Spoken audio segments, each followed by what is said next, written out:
Hello everyone, Eric here, and here with a new video. This one is a time-lapse video. It's I think I only did like ×2 speed of me working on page 3 of my Raijin Warrior comic.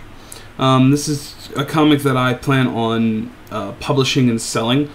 Here I think this is panel number 3 if I'm not mistaken.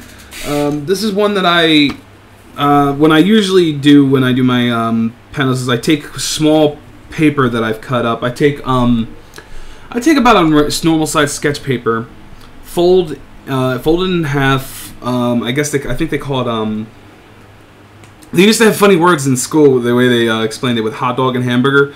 Hot dog means you would fold it long ways, and hamburger means you would cut it in half the other way.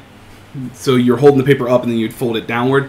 So I did that, tear it in half, and then take those same things and do it one more time, cut them in half. So I split a piece of paper in fourths, so I would have little pieces of paper that I could use to do sketches on. And that's kind of what I did with this page. And then usually I do this and then I do it on a bigger piece of paper. But I don't know.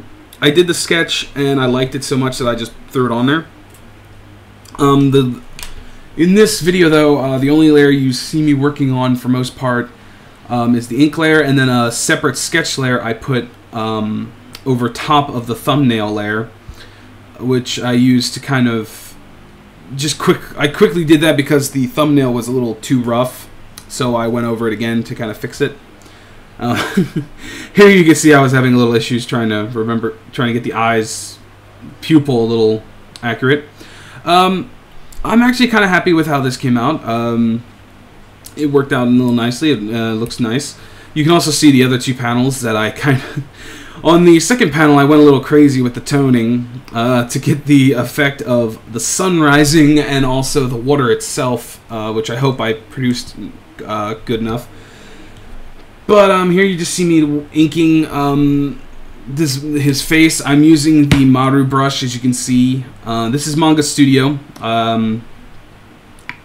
and I really love Manga Studio. I think it's a brilliant program, especially for comics. It's just perfect for what you do here. I use the Maru brush, and I use it at, I think, 1.1 millimeter, which the reason I use it so high, usually like if I'm using my pens, like my markers and all, I use 0.3 and 0.5 for inking, but because the Maru brush simulates a quill pen, it allows me to get different effects. So the harder I press on my tablet, the thicker the line. So this allows me to get the 0.3 width just by not pressing so hard. But you also notice that a lot of times you'll see me undoing a lot. And usually when I'm inking, I have my fingers permanently placed right where Control Z is, just so I can quickly undo. I've never gotten comfortable with this tablet at all. It feels so awkward to me. It doesn't feel natural in any way. So I mean, just for me, it just feels that way. So I don't know. Maybe other people like you. Maybe you guys might like it. I don't. I really want to get the Wacom Cintiq tablet, which creates like it basically makes it feel like you're drawing directly on paper because it is a LCD screen. Here on the back, you can see I was just doing some shadows on the neck. I kind of do shadows. I got my shadowing effect from reading Naruto, because I love the fact that instead of using tone to shadow,